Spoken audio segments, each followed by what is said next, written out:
时隔1年，我又回到尼泊尔。过去10年几乎不间断的来回加德满都，关于我和尼泊尔的故事，3言2语都说不完。但这一次回来并不在我的计划之中。妹子几个星期前的一通电话邀请，我想都不想就马上答应了。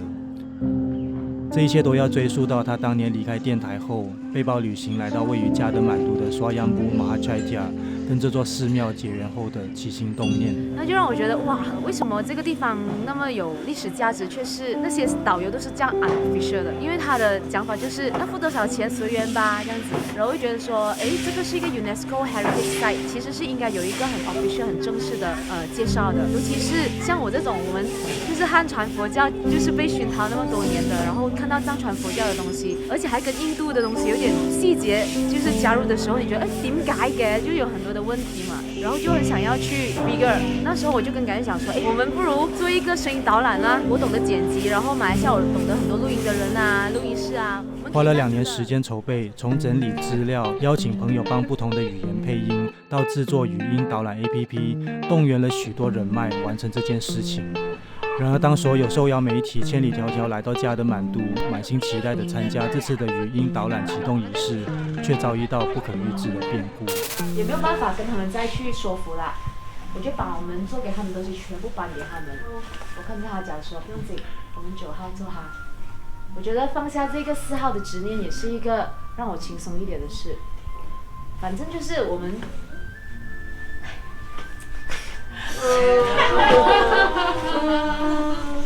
每次你听说的很好啊。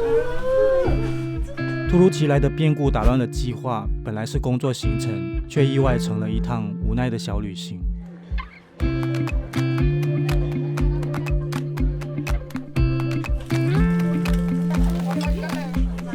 因为我在这边呢不舒服，所以呢他们就叫我喝可乐加盐。我的 Pepsi， 剩下一包。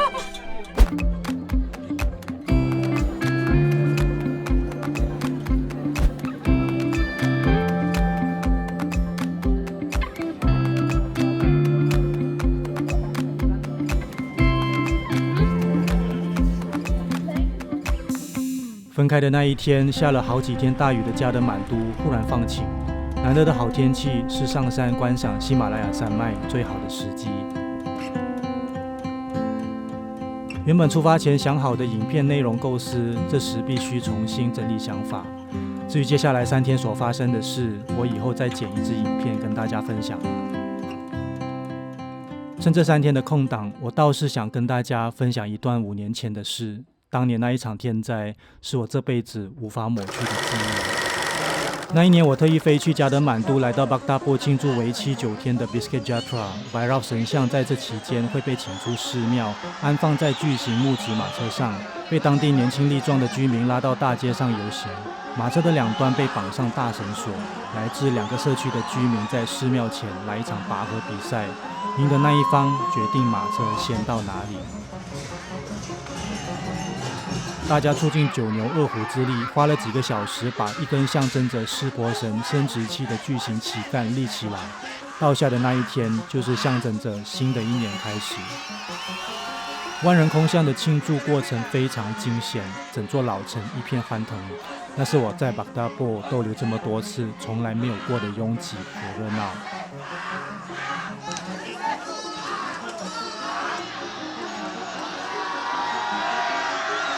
但谁也没有预料到，在2个星期后，尼泊尔迎来一场毁灭性的世纪灾难。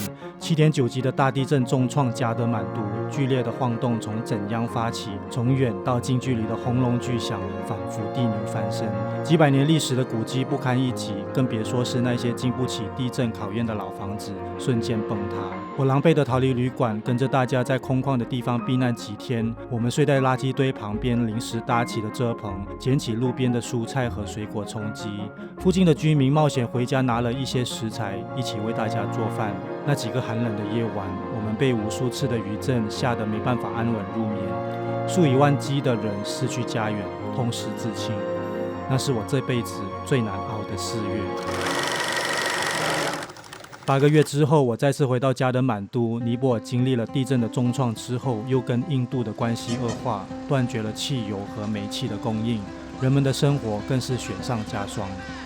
城市虽然恢复了以往的热闹，但是许多熟悉的景象就再也看不到了。探访距离加德满都100公里处的达定山村，义工中心早已坍塌，学校只剩下断瓦残垣。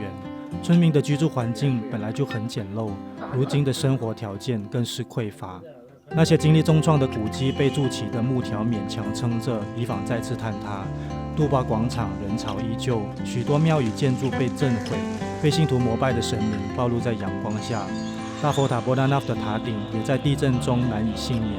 然而，因为它是世界各地藏传佛教徒朝圣的重要地标，所以被优先进行修复。而至于其他同样富有历史价值但相对不受重视的历史遗迹，重建的路就遥遥无期。然而，在当地不稳定的政治环境下，纵使投入重建筹募工作的民间团体面对许多不可预知的阻扰，梅子和他的团队依然花了很多心力，努力完成这个语音导览系统，帮助筹募刷央布马哈恰蒂亚的重建资金。3天之后，我们再次会合，一同前往刷央布马哈恰蒂亚。筹备多年的语音导览 APP 计划，终于在我们准备回程的那一天向大众推介。这场延后几天的启动仪式总算顺利进行。我们自然是率先试用这个 APP 的其中一批人，9种不同的语音选择，让来自世界各地的游客都可以通过自己熟悉的语言，深入了解这座尼泊尔最古老的佛教寺庙。那些美丽的声音背后，一些配音员都是无偿义务献声，而当中有几位都是我们熟悉不过的声音。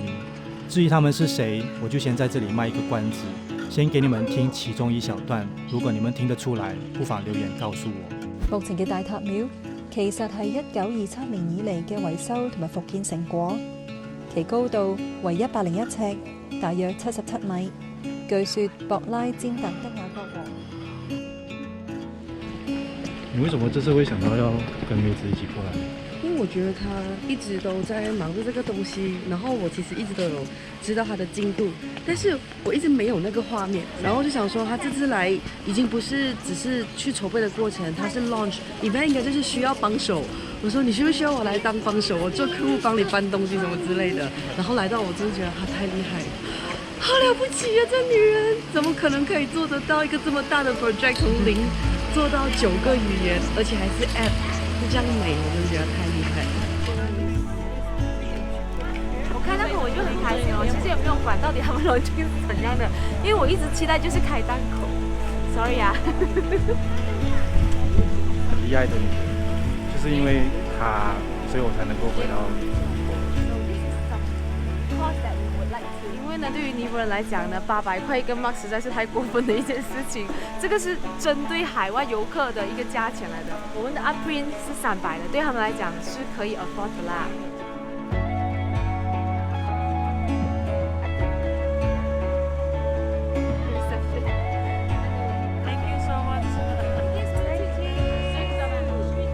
遇上他是個機緣巧合，然後當我知道他很愛尼泊爾的時候，我突然間有一種不用講太多了啊，你來。我後來就覺得很感動。為什麼會感動？你怎麼有這樣哭這樣子？I'm happy. There's a tears of happiness. Yes.